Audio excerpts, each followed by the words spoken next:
is our subjective view of ourselves, right? It's not the objective reality, but it's how we see ourselves and our bodies, and it often doesn't necessarily match the reality because of different misperceptions that we have.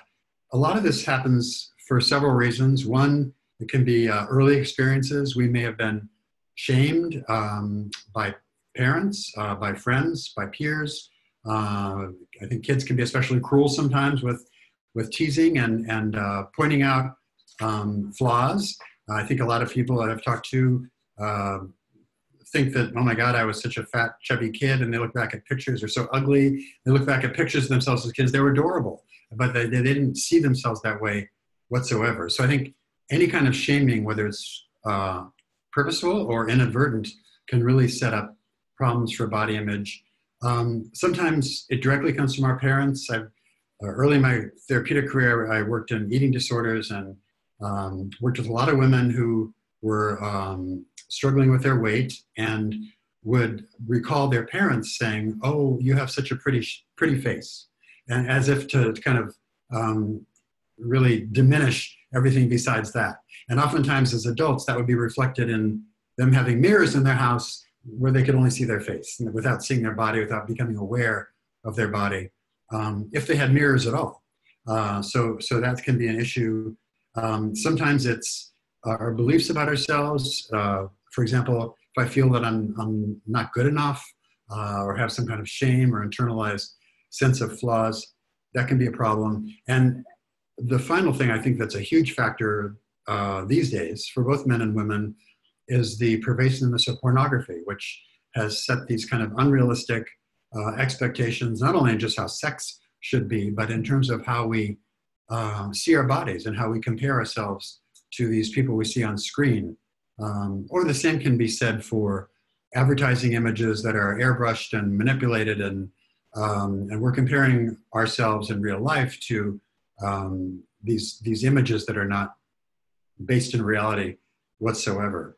So what typically happens, no matter how we get this disordered body image, is that a person will start to zero in on one part of their body they don't like. And that's kind of all they'll see when they look in the mirror. So it may be their nose, it may be their thighs, it may be their eyelids. I mean, it could be their ears, all of these things that can be problematic for people, breasts and so on. And what happens is that we start to just have this kind of tunnel vision for those body parts. And by the way, these are flaws, in quotes, that aren't really perceived by others at all. It's really kind of our, as I said at the beginning, this subjective sense of ourselves.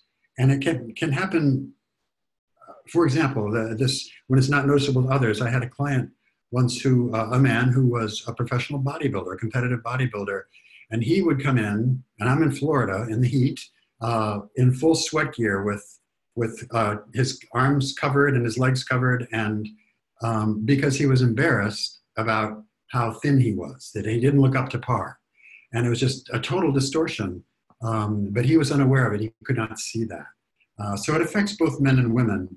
And we also see it in some people starting to seek cosmetic surgery to correct things, and some surgeons who probably have walk on the ethical boundary, the edge of those boundaries, by doing surgery when it's really uncalled for people perhaps who are too young. A lot of teenagers who are getting cosmetic surgery that really shouldn't be.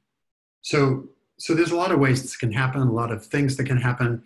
So how do we deal with this? One is to kind of, if possible, to reduce our exposure to the kind of media that sets up this comparison for us. And clearly as pornography is one, but I think it's hard to escape. I understand that in terms of advertising, images, movies, almost everywhere we see, people have this kind of ideal sense. But the more we can do to restore the inputs we get to people that have basically normal bodies, regular bodies, bodies like ours, is really helpful, because we don't want to be in a situation where we're constantly set up or confronted with an image that we need to compare to ourselves.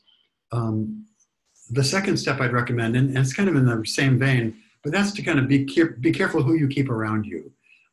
Sometimes we surround ourselves with friends who are critical, friends who may even be well-meaning, but aren't necessarily kind in terms of pointing out different things. And I think we really need to have really good boundaries and just give some distance between yourself and those people, so that you're not constantly confronted or being reminded about something that may not even be reality. So I think that's important. Another thing to do is to really try to take the emphasis on this focus on physical characteristics and be a little more realistic, I should say, or avoid trying to achieve unrealistic attainment of body image. So I'm very tall, I'm very thin. If I wanted to like put on, to be an Adonis with pumped muscle, it's not going to happen, right? And I could go to the gym a lot, I can take steroids, and I can do all that stuff. And I can trim up, but I'm never going to be huge and bulky. And I think to try to attain for that and judge myself and berate myself is really self-destructive. So I think to have a realistic sense of what your body is and embrace it. If people are not as bone thin as some of the anorectic models in our society, that's great. That's something to be celebrated. But I think we really it comes down to a bit of self-love and self-compassion. In terms of developing that self-compassion, sometimes I found it useful to ask my clients to write a letter to their younger self that was teased, or whose parents put in some of these misguided beliefs about how they look and how they should appear and how they should look. It's often too useful to do some mirror work. And for somebody that has any kind of body image issues, that's kind of a terrifying concept. But the idea of standing in front of a full-length mirror, not just one that's kind of a little thumbnail, but a full-length mirror and without clothes, which is getting even more threatening sometimes, and really look up and down your body and give some affirmations. And that can be, if you don't like your thighs, really come in on your thighs and tell them you love them, and really kind of embrace them and accept them. And that does a couple of things. It kind of starts to correct this perceived notion over time, and it's not immediate, but it also helps us to embrace who we are as a whole. Because I think if we have body image distortion, we tend to focus on, that one piece that we don't like, that one body part that really gives us distress.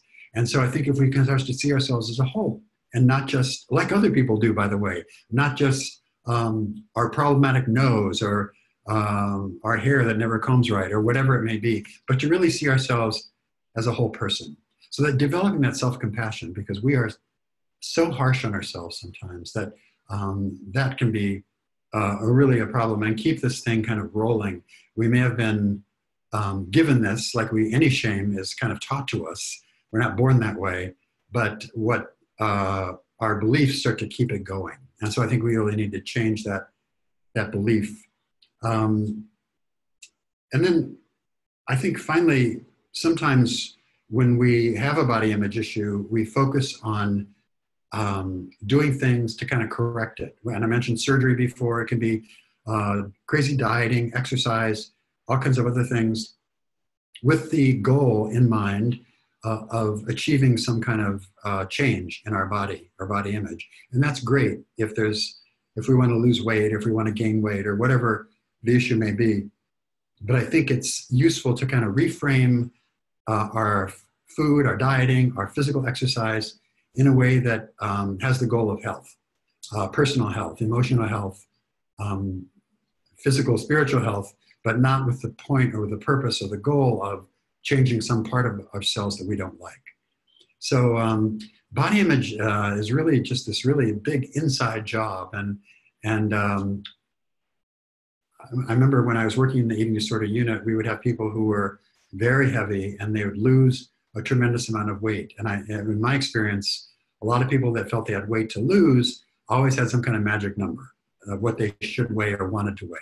And so, if somebody wanted to achieve a goal of 150 pounds, oftentimes when they got to 150 pounds, because they hadn't done work on the inside, it didn't make any difference. They felt the same way. So those are magic numbers. They don't work. So I think it's really a good idea to start from the inside out and really work on ourselves. And we're the only ones that can do it, right? We're the only ones that can change that because people aren't necessarily seeing us like we're seeing us. So those are some tips that I found useful. This is a growing problem. I think for a long time, it was the domain of women in our society, and then probably women and gay men.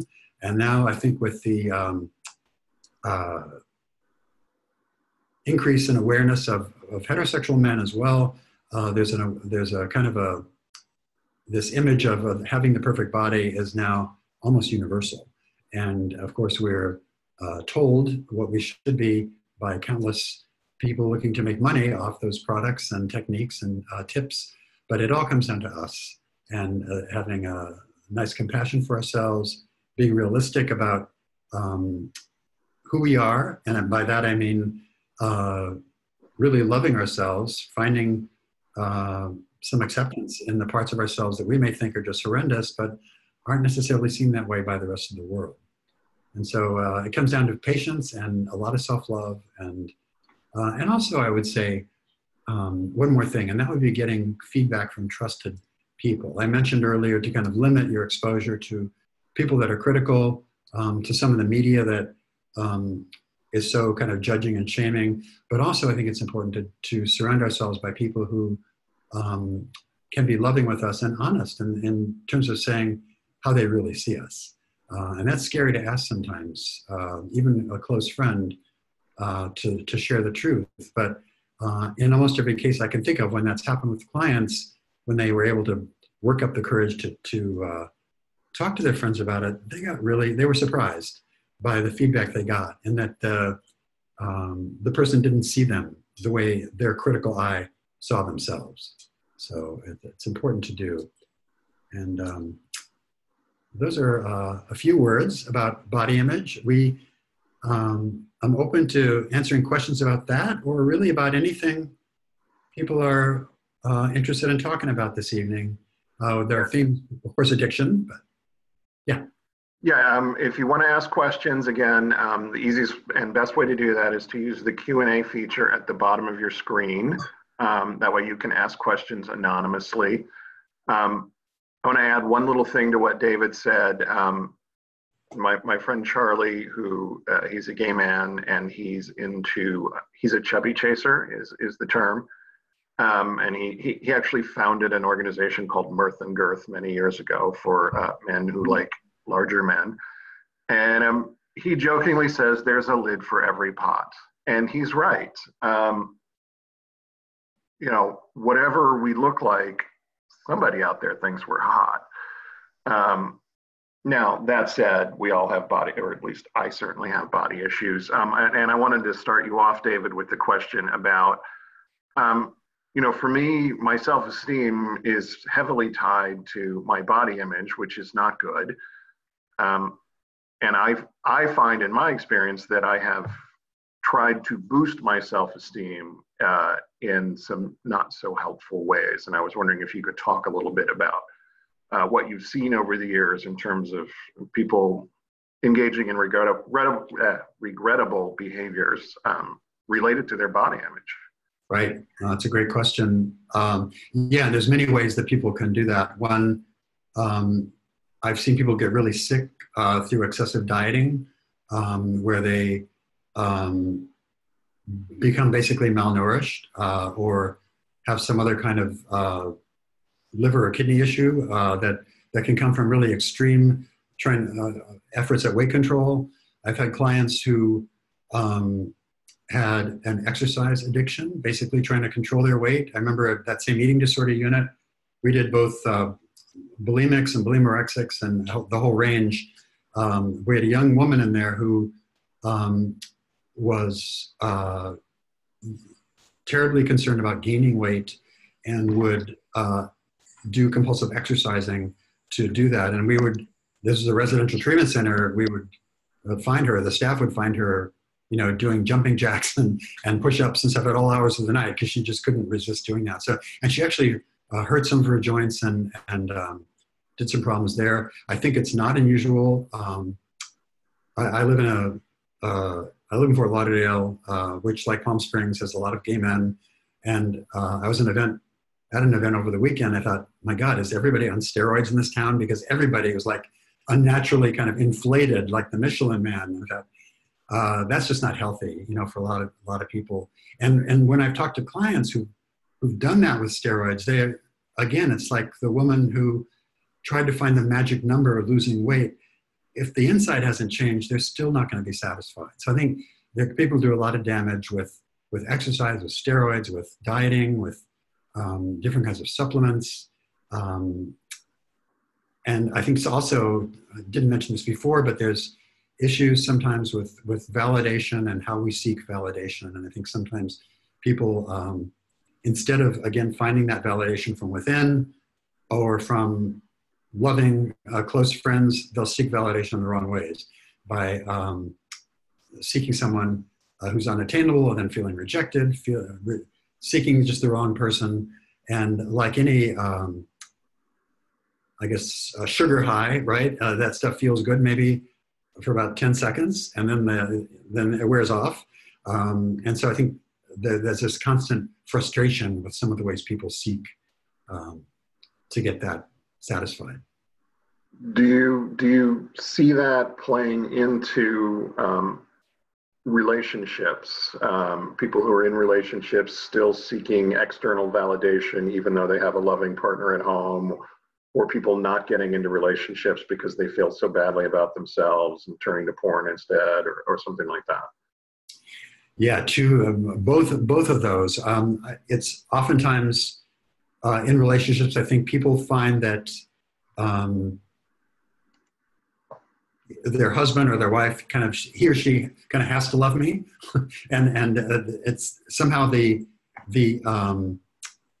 their positive feedback takes on less value. We tend to minimize that and look for external validation. So I think there often is kind of a seeking to get that from outside, and from whether it's from anonymous hookups or I know with gay men right now, and a lot of clients, it's so easy to hook up with the apps. I think probably for heterosexuals too. It's not my, I don't have much knowledge about that area, but I think with apps these days, with phones, it's easy. I think people can really search and find the wrong partner, and it feels good maybe temporarily, but it's certainly not.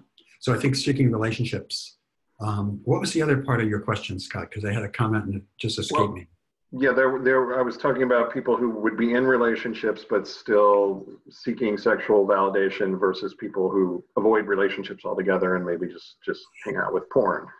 Right. So I think another way this plays out for people who may be single or are not in a relationship is that it's kind of, well, I'll be ready for a relationship when or if, when I get to this weight, when I look this way, when I have this problem fixed. And kind of constantly deferring and putting off being vulnerable as a relationship takes until they're at some point of achievement or perfection that really is kind of unrealistic sometimes, right? And I think for most people that if they're in that mindset, that moment never arrives.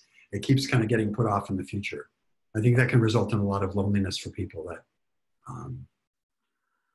again, I want to encourage everybody to ask questions via the Q&A feature. So I know you've got some questions about body image or other things that are going on in your life, and David's a very skilled therapist. He can answer any question you've got.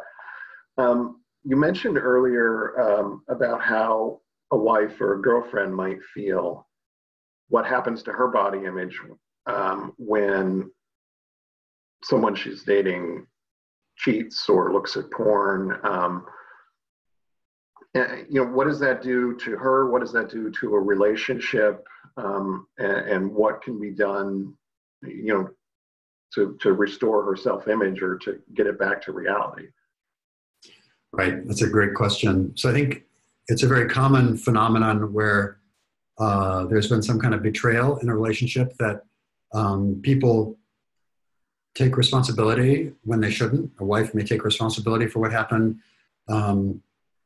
By criticizing herself, by feeling bad about herself, by comparing herself to pornographic images, for example, that are, as I mentioned, are these kind of idealized and unrealistic bodies. So I think that it's very easy. That's a real trap because it's very easy for people to kind of internalize that and take responsibility for that when it's really not at all their responsibility. But it's a natural tendency. I think it's something when there's some kind of betrayal, we always look to ourselves to see, my God, what did I do to cause this? And I think that the first step is to really recognize that erroneous thinking and try to correct it. I think to do some of the steps we talked about before to get back to correcting that would be to get some realistic feedback and share that with people that are trusted, that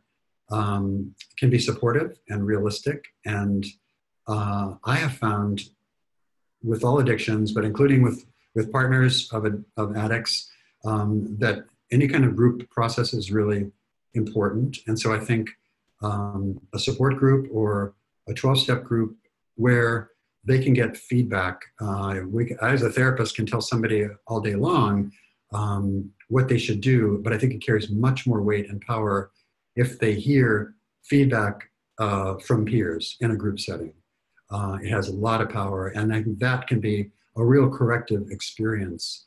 And it's a two-parter really, that external validation from people, but also to do that inside work, the tough work I mentioned, which is to really take a realistic eye, go in front of the mirror and really, and this sounds kind of corny, but fall in love with yourself, right? To really look at your body and embrace it and have compassion and know that you're beautiful, no matter how we look. You know, there's no, one of the terrible damaging factors of our society right now, I think, is that there's this unrealistic bar for how we should all look. And it's to make companies a lot of money. And I think it's just really, really destructive. And I think, and that's something only we have the power to correct and change. But it's a challenge, yes, I will say, because we are bombarded by this idealized image and what we should do about it and how we should correct it. This is something I run into in inquiries I get through sex and relationship healing, the website, a lot. Women will write in, usually women, but sometimes men will write in about a sexually compulsive or addicted or porn addicted partner, and they enter recovery, but they want their wife or boyfriend or whatever to act out the porn images, to, you know, dress up in outfits and to play, you know, they want to inject some of what they've seen or what they've experienced with the prostitute into, you know, their primary relationship. And it's usually women who write in, they're not always comfortable with that, number one. And even if they are comfortable with it, they wonder if it's a good thing to do given the situation where they've just been cheated on, the husband might be an addict, that kind of thing. Right. Long-winded question. Well, and I think when there's a sex addiction process going on, it can be problematic because of the objectification that happens of partners. A sex addict will objectify women, whether it's an image or a prostitute or a sex worker or another woman. And I think part of that role play, costumes and so on is part of that objectification. And so I think it's not healthy for the wife or girlfriend to kind of play into that. Now, I'm not to say that relationships that we can't spice it up sometimes and do role play and whatever little kinky thing we want to do. I think that can be healthy in a relationship and actually bring people closer together. But in the context of sex addiction and some betrayal and some challenges to the relationship itself, I think that's a tricky thing to do because it just kind of reinforces some of that objectification and diminishes that partner's sense of like, I'm not good enough just being me. I'm not lovable enough just for who I am. I have to kind of dress up in some outfit or act or play some role in order to be sexually appealing to my partner. And nobody likes to feel that way. So I think in the context of sex addiction, it's a really bad idea because it just promotes that further objectification, and I believe it kind of inserts a barrier into the actual authentic connection between those two people. But I think if outside of that, and when there's a strong, healthy relationship, I think it's, I think I love the term sex positive, where we look at sex as a good thing, as a fun thing, as something that we embrace and playful thing. But in the context you described, Scott, I would be cautious. Yeah, we actually got a great comment in our chat feature here.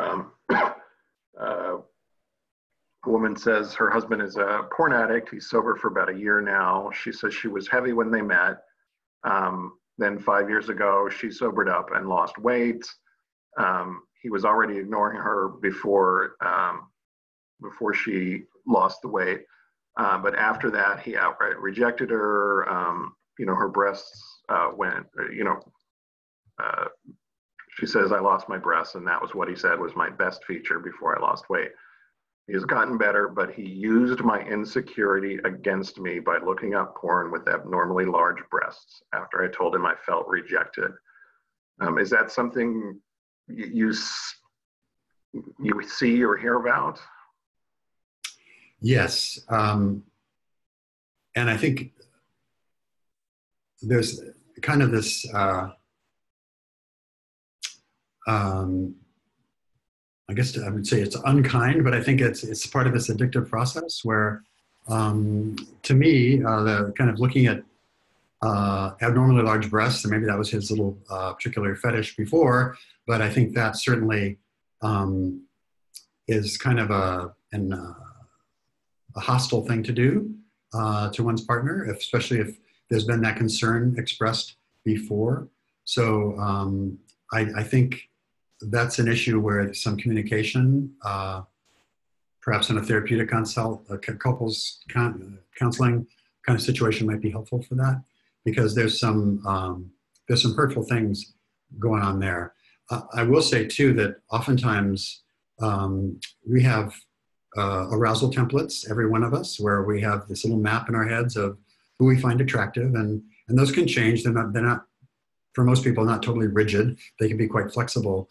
But I've had or known relationships where, for example, you mentioned a chubby chaser. I had a gay client who was very heavy, hated himself for it, and decided he was going to get lap band surgery. He was with a partner when he was heavy, had been for several years. And as he lost the weight, the partner got less and less interested and ultimately left him when this guy achieved the weight that he wanted to achieve. And he felt good about himself, and he was feeling strong and who he wanted to be. And it just didn't match his partner's arousal template, if you will. And the partner left him. And so, like you said, there's a pot for every cover there. So I think, yeah, this does happen. People change. Sometimes our partners change how they look. But I think in the case of sex addiction, where there's an element of objectification and sometimes unhealthy projection onto other images and people, to do something like this is really problematic. So I guess I would suggest maybe working on that a little bit in some kind of communication form, whether that's guided by counseling or just a good sit down to talk about that. And I think sometimes if people are self-conscious about themselves anyway, and they're further rejected by a partner, it becomes a big challenge to overcome that and speak your truth. I think we just kind of often retreat into our fears, our worst fears, and feel bad. It reinforces the bad feelings we have about ourselves. So I think it takes some bravery and courage to kind of step up and with self-love and talk about it. Great question or comment. It makes me think a little bit about, couples who meet when they're 15 and they date all through high school, and then they get married in their early 20s. And suddenly they're 60 and he's lost his hair and put on, however many pounds. And, she doesn't look like she did when she was a cheerleader, but they still love each other. And they would never think about hurting each other because they love each other so much. Whereas other couples, there's some selfishness and things could go awry. Right, right.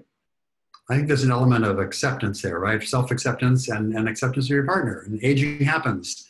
And it just is a reality that sometimes we want to avoid. And that's another cultural thing. In terms of body image, also the idea of we have to stop this aging because we don't value that very much in our culture. And I think that's a shame. I would encourage everyone to ask some questions. I'm asking all the questions, which I don't mind. Oh, can I, Scott, let me just follow up, because that person had a follow-up.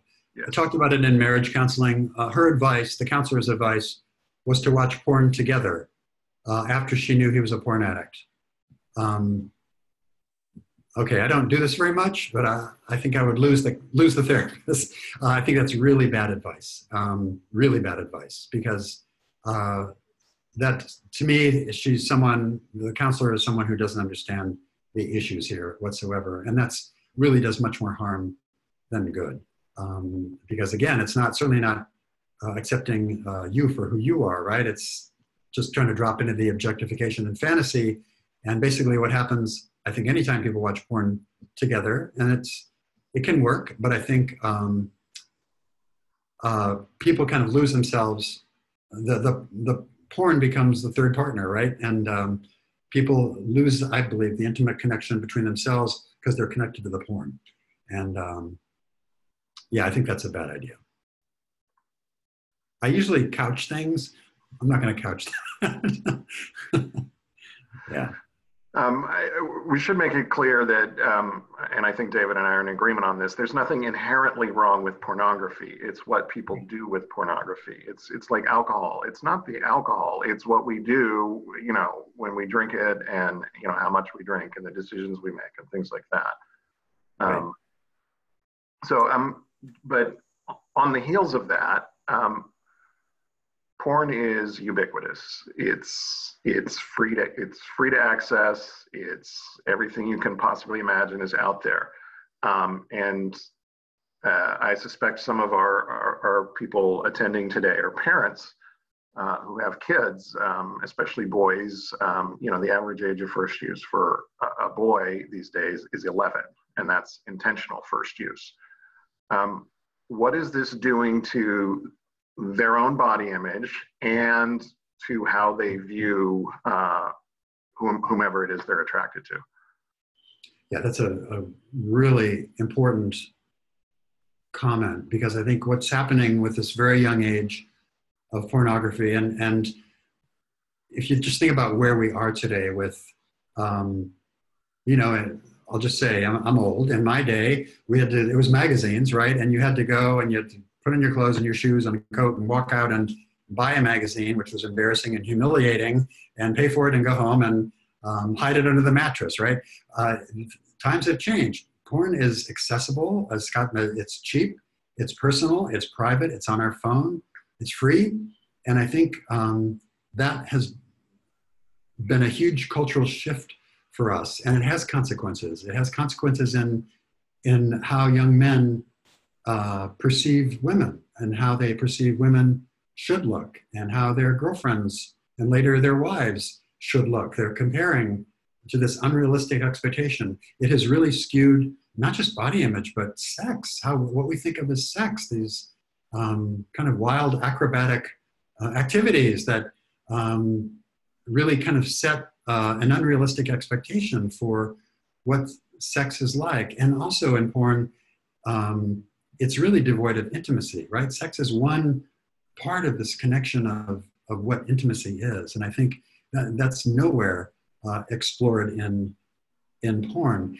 The other thing that happens with young men, and we're seeing this quite pervasively, is that, and it happens with anybody with porn, the more you view pornography, the more accustomed we become to those images. We kind of have to start to escalate the kind of porn we're looking at.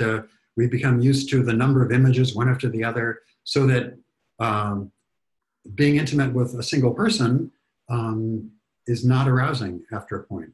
And it takes porn, and sometimes the porn begins to be problematic to being aroused. So we have a porn in anyone can cause erectile dysfunction and real intimacy problems because when they're with their partner, because it just doesn't match the level of constant ongoing intensity that porn does. What we're seeing with young men, to me, is this very frightening thing. Young guys who have grown up with porn from the age of 11, probably some much younger, who as young men are having erectile dysfunction. And this is something that there's no physiological reason why a young man in their 20s should be having erectile dysfunction, but it's a function of this pornography. And the fact that they are so saturated with images and those habits that they've lost the ability to be aroused by their girlfriend or by their wives. And so that's a big issue. And I think, I don't have a good solution for that. I think there's this movement called the NoFap movement where a lot of young men are voluntarily giving up masturbation for a period of time to kind of reset, to reboot. And they're taking it in their own hands. I think that's an important aspect of this. But pornography, as you say, is inherently not evil, not bad, but I think it can be really, at the level it is, with the private aspects, the cheapness of it, the personal accessibility on one's phone, I think it can be really destructive to development of certainly adolescence, and also it can really impair intimacy in relationships as adults at any age. Do you think somebody who gets really involved with porn, say in his 30s, can have a similar reaction over time? Absolutely, yeah. I think porn works with dopamine, one of my favorite topic, but it basically, the way dopamine works in our brains is that we need to kind of constantly escalate the stimulation because we become accustomed to whatever level of viewing we're doing. So even if you think about porn from like the 1980s, I guess that would have been video cassettes. It was, compared to the porn we see today, is probably about as vanilla and mild as you can get, right? So I think it was kind of very, for the most part, and you could find other stuff, but in general terms, I think it was probably not very taboo or kinky. And I think as society has gotten used to those levels of pornography, the porn itself has kind of become more taboo, more kinky, rougher, whatever, just to keep that level of engagement going for people that have become accustomed to the old ways. I think it's a little bit like what we find with drugs that are so much more powerful now than they were back in the 60s and 70s. We have a question here. It says, I was enmeshed by my mother from the time I was 16 until age 25 after my father died. I had no sex education or religious upbringing. I turned to porn at theaters at age 16 and used that outlet heavily for years. The addiction surfaced in my marriage on several occasions, but the worst was a 5-year indulgence and totally secret from my wife. I have worked on staying sober and almost made it 2 years. When I get very depressed, I relapse. Will I ever get free of this addiction? My wife left me. We are currently separated. Sorry about that. I think your story is not unusual in terms of how we find porn as young children, young adults, young adolescents, because porn, like other kinds of drugs, can be a very effective way of disconnecting from uncomfortable feelings or numbing those feelings, dissociating from pain, emotional pain and hurt. And it kind of fills it up. It fills space. It gives us some temporary excitement and distraction. And for a young person especially, it can be very appealing. So I think that those patterns can be can set on early, and I think they can be problematic as it says it's surfaced later in your marriage. I think really commend you for working on staying sober and almost 2 years. I think in my experience, you absolutely can get past it. The issue oftentimes is addressing the underlying thoughts and feelings that trigger it. You very clearly have associated when you get very depressed, you relapse.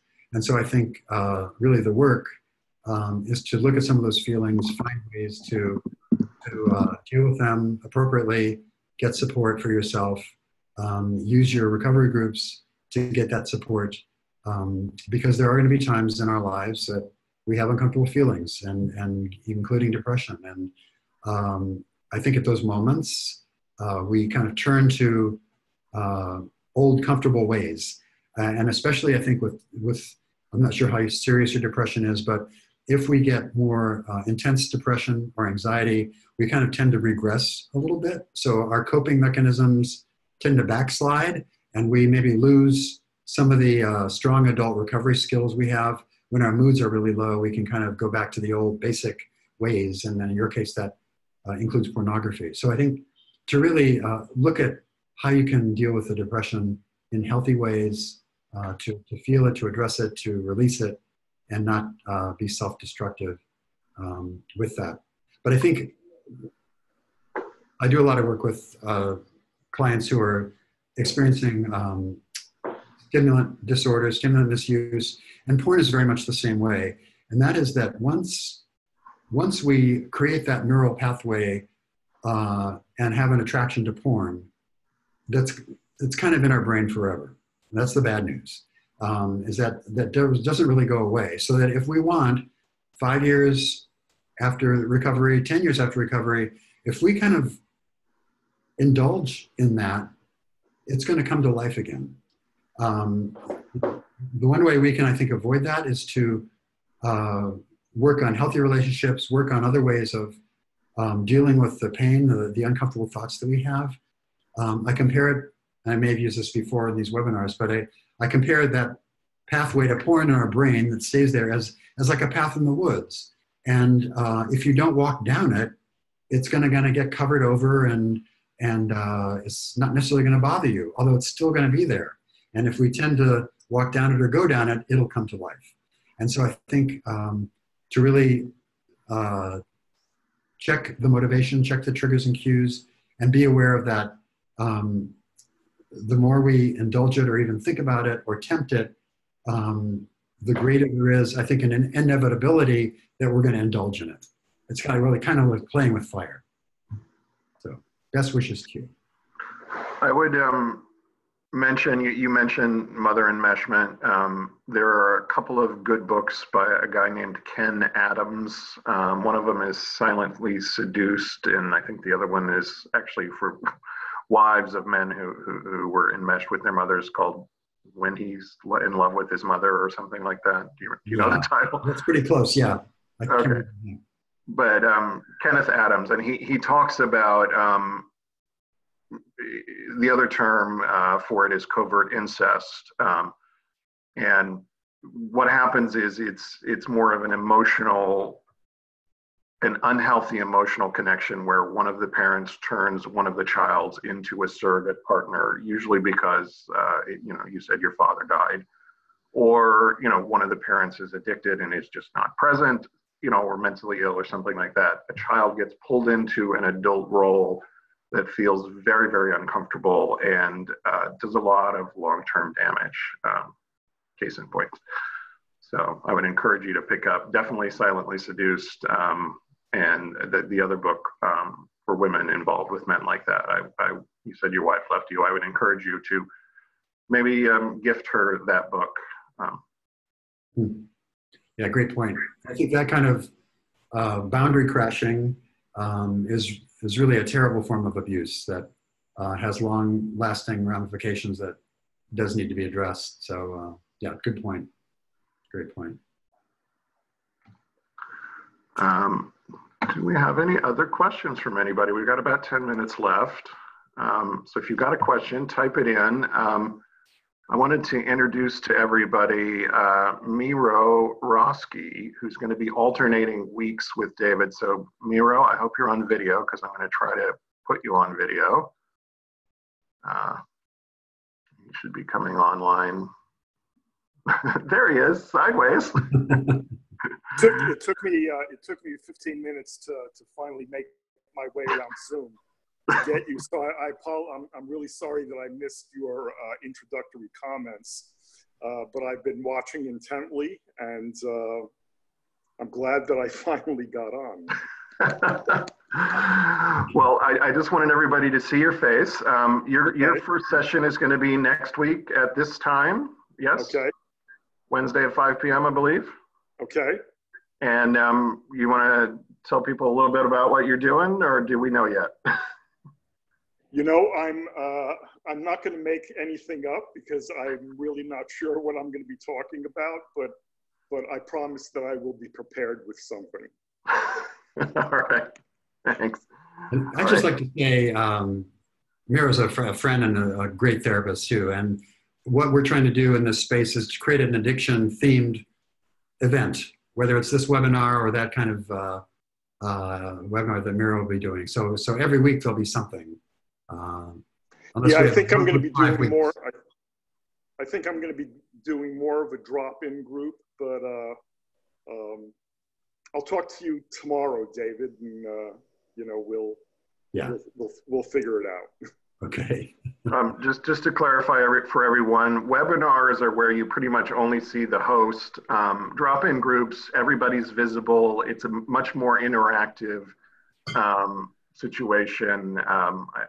We're not doing therapy online here, but it's much more like a group therapy thing where you can interact with other group members and give feedback, and Miro would kind of be in charge and guide the discussion and point people in the right direction. I was wondering if anybody of the participants has struggled with body image, and if they have things that worked for them, if they want to share what some of those things are that they found effective or useful in terms of dealing with their own body image issues. So they're very common. You know, while people are thinking about that and typing it, I'll just say these are really pervasive issues that inherently carry a lot of shame. And I think one of the first steps in moving past it is to kind of throw the shame overboard and move on, because that was something that's really imposed on us that that doesn't belong to us. So it's something to let go of for sure. And you can type those in the chat feature or in the Q&A if you want to share something. David, you talked about viewing ourselves as a whole rather than body parts. And we've got something that just popped in. Well, actually, we got a question, so I'll skip me and we'll go to the question. When I have relapsed, I've told my wife it disgusted me and I never wanted to go back. This is in reference to porn. But I have gone back on more than one occasion and she has discovered my activity. She says it makes no sense that I would go back if it repulses me. Am I just trying to manipulate her? Because the guilt does make me feel repulsed, even though I continue to use. So I think it is easy to fall into these cycles, right? Where there's a little bit, and I think in sex addiction especially, secrecy is not our friend, and we need to really be cautious about that. But sometimes we do have ways, even if it's not conscious, of kind of making indirect statements, right? Or setting up situations where we're going to be caught or have problems. And I think, again, this maybe goes back to communication styles, being aware of feelings and communicating them appropriately. It may be a little passive aggressive in there to kind of be using it and then discovered. I also will say your thought about guilt is really critical here, because I think it's not unusual for addicts, whether they're sex addicts or drug addicts, to really have this very pervasive sense of guilt and shame, and sometimes not feeling worthy of really embracing recovery and getting it. And I think we sabotage. And that's kind of what I get a sense that you're doing here, with kind of sabotaging your recovery, setting it up so that it becomes problematic. And I know that never feels good. And certainly I know it's not feeling good for your wife. So I think that kind of dynamic where we're maybe not fully embracing our recovery, but having some hesitation about it. And when I've worked with clients on that, it's often a worthiness issue, or a deserving issue, or the guilt somehow has what we would in therapy would call secondary gain. Of course, it doesn't feel good, but there's some other thing you're getting from it, and I can't guess what that would be. But I've had clients where that involved getting attention, getting. I remember a couple comes to mind that had a similar dynamic, but it turned out that when they were starting to feel less connected, the porn addiction would get activated, and their bond was kind of this cycle of anger and guilt, and that kind of made them feel alive. They were connected again. So I think there's all kinds of ways that this can play out, but that's a really destructive dynamic, and I think it comes down to really digging a little deep and seeing what the feelings are there that maybe drive you to do that. And then take responsibility for it. But yeah, it's a tough problem. But these cycles, because I think the motivation are not just conscious sometimes, they're kind of pre-conscious or subconscious, that we're not quite aware. We just have those impulses. And oftentimes if we go back, it's a problem, a discomfort, it may be a situation in the relationship, or an emotional pain, or not feeling worthy. It can be any number of things. But I think it's worth looking at that to interrupt this cycle. Because in my experience, these things tend to continue cycling until the proper solution is found. Yeah, one of the things I hear in meetings a lot is sex addiction is not about sex. And what people are saying is sex addiction is about, what am I trying not to feel? It's usually not about hurting your wife, although, we'll lie and manipulate and gaslight, to preserve our addiction at the expense of another person, but we don't intentionally hurt people. What we intentionally do is try to not feel. So I would encourage you to do exactly what David said. Anytime you feel like relapsing, say, what am I feeling? That I don't want to feel? So anyway. I just want to say, I know we are out of time basically, but there's a comment that came through that I think is just great. And that's, this person used to be called Hungry Hippo and just really teased and fatty and so on. And her response is now, that's none of my business. What they think is none of my business. And I think that's really that's exactly what we've been talking about tonight, is just really, self-love. I'm okay with me. And if you have a problem with that, who has the problem? So I think that's, a great response. Okay, thank you, everyone. It is 6 o'clock, so it's time for us to wrap up. Miro will be here next week at 5 o'clock. David is gone 2 weeks from now, I believe. Right. Yeah. Okay. So we'll either be off that night or we'll have a fill-in. We'll let you know through our weekly emails. I encourage you to visit sexandrelationshiphealing.com. Check out all the other features we offer. We have blogs, podcasts.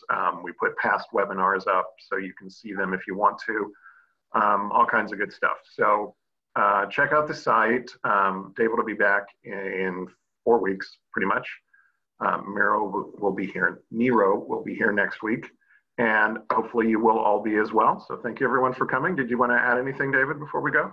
I think that's it. A great conversation. Thanks, everybody. Thank you, everyone. Thanks. Bye-bye. Bye.